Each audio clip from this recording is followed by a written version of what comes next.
যুবক ছেলেরা অনেকে আজকাল বালেগ হওয়ার পরও ফরজ গোসলের ব্যাপারে তথাকথিত লজ্জার কারণে উদাসীন থাকেন। অনেকে এমত অবস্থায় সালাত আদায় করেন। এ বিষয়ে কিছু বলবেন কি?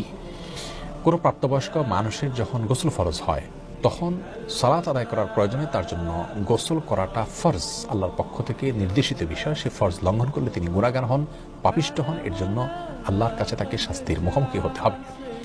অতএব যদি আপনি এমন কোনো পরিবেশে থাকেন, এমন কোনো সিচুয়েশনে থাকেন যেখানে আপনি গোসল করতে গেলে, আপনার ফরজ গোসল করতে গেলে অন্যরা টের পেয়ে যাবে যে আপনার গোসল ফরজ হয়েছে, সেজন্য আপনি হয়তো লজ্জা বোধ করছেন, আপনার মধ্যে জড়তা কাজ করছে, মনে রাখবেন এই লজ্জা এবং এই জড়তা এটা শয়তান সৃষ্টি করছে আপনাকে আল্লাহর নির্দেশ থেকে দূরে সরাবার জন্য।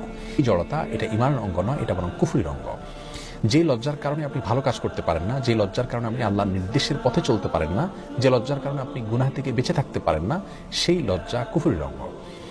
আর পক্ষান্তরে যে লজ্জার কারণে আপনি গুনাহের কাজে যেতে পারেন না, পাপের কাজে যেতে আপনার ভিতরে জড়তা তৈরি হয়, আপনি বিব্রত বোধ করেন, আপনার ভিতরে লজ্জা কাজ করে, তাহলে সেই লজ্জা প্রশংসিত এবং সেটাই ঈমানাঙ্গ। হাদিসে যে লজ্জাকে ঈমানাঙ্গ বলা হয়েছে সেটা হলো এই লজ্জা। অতএব এখানে লজ্জা এটা শয়তান আমাদের ভিতরে সৃষ্টি করে, লজ্জাশীলতাটাকে, বিধায়টাকে আমাদের জয় করতে হবে।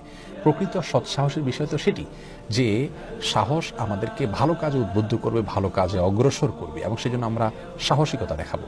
এখানে আপনাকে জয় করতে হবে আপনার জড়তাকে এবং এই শয়তানি বা কুফরির অঙ্গ যে লজ্জা সেটিকে।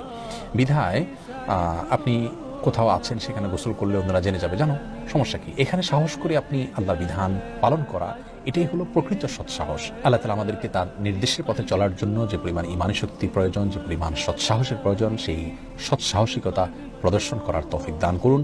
এবং শয়তান যে লজ্জাশীলতা আমাদের মধ্যে সৃষ্টি করে এবং যার মাধ্যমে আমরা আল্লাহর নির্দেশ থেকে দূরে থাকি, সেরকম লজ্জাশীলতা থেকে আমরা আল্লাহর কাছে পানা চাই।